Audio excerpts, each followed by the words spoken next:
બનાસકાંઠામાં જિલ્લા કલેક્ટરે જાહેરનામું બહાર પાડ્યું હોવાની વિગતો અત્યારે પ્રકાશમાં આવે છે. તો બનાસકાંઠાથી આ વિગતો સામે આવી છે, જ્યાં જળાશય વિસ્તારમાં પ્રવેશ પર પ્રતિબંધ લાગુ કરી દેવામાં આવ્યો છે. ભયજનક સ્થળોએ સેલ્ફી લેવા પર પ્રતિબંધ મૂકવામાં આવ્યો. તો વરસાદની આગાહીને લઈને જાહેરનામું બહાર પાડવામાં આવ્યું છે. ભંગ કરનાર વ્યક્તિ સામે શિક્ષાત્મક કાર્યવાહી કરવામાં આવશે.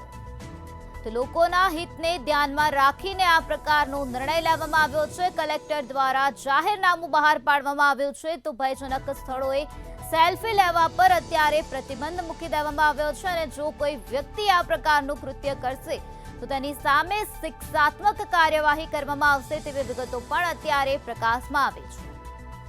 તો અત્યારે મેઘો મન મૂકીને વરસી રહ્યો છે, ત્યારે જળાશય વિસ્તારમાં જળ સપાટીમાં અત્યારે વધારો થયેલો જોવા મળી રહ્યો છે, જેના કારણે કલેક્ટર દ્વારા જાહેરનામું બહાર પાડવામાં આવ્યું છે. હું મિહિર પટેલ, કલેક્ટર બનાસકાંઠા.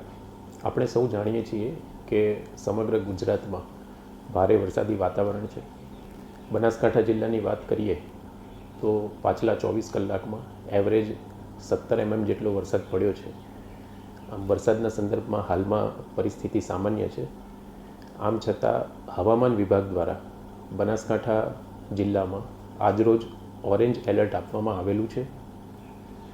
આથી સૌ બનાસકાંઠા જિલ્લાના નાગરિકોને મારી નમ્ર વિનંતી છે કે તકેદારી અને સાવચેતીના ભાગરૂપે નદી નાળાના જે નીચાણવાળા વિસ્તાર છે, ઓવર ટોપિંગ થતું હોય તો જે કોઝવેવાળા વિસ્તારો છે ત્યાં આગળ જવાનું ટાળીએ.